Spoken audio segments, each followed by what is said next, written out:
사랑하는 환우 여러분들 잘 지내시죠? 이렇게나마 여러분들을 뵙게 돼서 정말 다행이라고 생각합니다.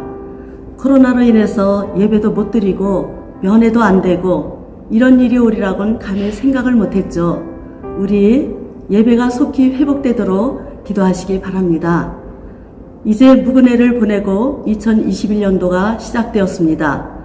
이제 곧 봄이 올 텐데 그럼 농사가 시작되겠죠. 농부는 가을에 풍성한 결실을 얻기 위해서 봄에 씨를 뿌립니다. 그러나 모든 농사에 있어서 무조건 씨가 자랄 수 있는 환경을 조성하는 것이 첫 번째 작업입니다. 씨가 자라기에 충분한 수분, 기름진 토양이 전제되어야 합니다. 묵은 땅, 딱딱한 땅에는 결코 씨가 뿌리를 내릴 수가 없습니다. 그러므로 농부는 씨를 뿌리기 전에 반드시 땅부터 갈아엎는 일이 중요합니다. 농부는 가을에 결실을 기대하면서 대체로 봄에 씨를 뿌리게 됩니다. 그러나 모든 농사에 있어서 무조건 씨를 뿌린다고 해서 결실이 이루어지는 것은 아닙니다. 뿌려진 씨가 충분히 자랄 수 있도록 여러 가지 여건이 충족되어져야 하는 것입니다. 충분한 수분, 적절한 기온, 그리고 씨가 뿌리를 내릴 수 있을 정도로 토양도 부드러워야 합니다. 영적인 결실을 위한 농법에도 동일한 원리가 적용됩니다. 그렇다면 어떻게 해야 좋은 결실을 위한 기초 작업이 성공적으로 이루어지게 될까요? 묵은 땅을 갈아엎어야 됩니다. 겨우 내내 다져지고 묵어서 딱딱한 땅에는 씨가 쉽게 뿌리를 내릴 수가 없습니다. 하물며 몇 년을 그냥 내버려둔 땅이라면 도저히 그냥 사용할 수가 없습니다. 반드시 갈아엎어야 열매를 맺힐 수 있는 쓸모있는 땅이 됩니다. 묵은 땅은 그냥 쓸 수가 없습니다. 갈아엎어야 쓸 수 있습니다. 묵은 땅은 식물이 자라기가 힘들고 열매 맺기에 부적합한 땅을 말합니다. 보편적으로 완악하고 교만하고 자기 고집과 세상 욕심에 깊이 찌든 심령을 말합니다.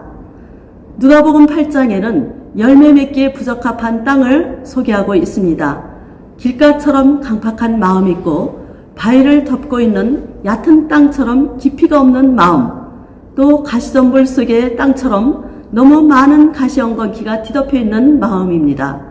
이러한 마음들은 말씀을 받았지만 세상 일에 너무 바쁘고 너무 많은 염려 걱정 때문에 하나님의 말씀이 밀려나는 마음입니다. 말씀을 들어도 믿음으로 받아들이지 못하고 전혀 실행이 될 수가 없습니다. 이러한 마음들을 반드시 갈아엎어야 합니다. 교회에 5년, 10년 다녔는데 왜 열매가 없을까요? 그것은 씨가 문제가 있든지 밭이 문제가 있든지, 그런데 씨는 복음이기 때문에 씨가 나쁘다고 할 수는 없습니다. 그렇다면 문제는 밭이죠. 내 심령의 밭이 묵어서 굳어져 있고 딱딱해져 있기 때문입니다. 그러므로 내 심령의 밭을 갈아야 열매를 기대할 수가 있습니다. 12절에 지금이 여호와를 찾을 때요, 지금이 은혜 받을 때라 그랬습니다. 지금 내 밭을 갈아엎으시기를 바랍니다. 강팍하고 이기적인 마음, 지나친 세상의 집착, 육신적 쾌락의 끈끈한 미련, 재물의 욕심 등 이런 것들 때문에 하나님의 말씀과 하나님의 일을 버린 자신을 회개해야 합니다. 내 마음을 기경해야만 하나님의 은혜와 긍휼을 입을 수가 있습니다. 이제 묵은 땅을 기경했는데 6장 4절에 보면 마침내 여호와께서 임하사 의를 비처럼 내리시리라 말씀하십니다. 하나님께서 내 삶에 찾아와 주시고 갖은 은혜의 복들을 비처럼 쏟아지게 하시겠다고 약속하셨습니다.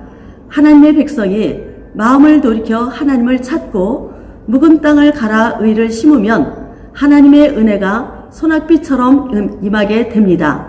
뿌려진 씨앗들이 쏙쏙 뿌리를 내리고 싹을 내서 마침내 풍성한 결실을 맺어 주님을 기쁘시게 하는 것입니다. 하나님은 아무에게나 무턱대고 은혜를 주시지 않습니다. 오직 준비하고 사모하는 심령마다 때를 따라 역사하십니다. 하나님께서 기뻐하시고 열매를 맺기 위해서 나의 묵은 땅을 기경하고자 일어서는 사람이 복 있는 사람입니다. 이런 사람에게 하나님께서 이른 비와 늦은 비로 축복하시고 때를 따라 과실이 풍성하게 맺히도록 도우십니다. 바로 지금 이 은혜를 사모하여 여러분들의 묵은 땅을 기경하시기를 바랍니다. 다가오는 봄에 반드시 갈아엎어서 좋은 열매를 맺히는 한 해가 되시기를 주님의 이름으로 축원합니다.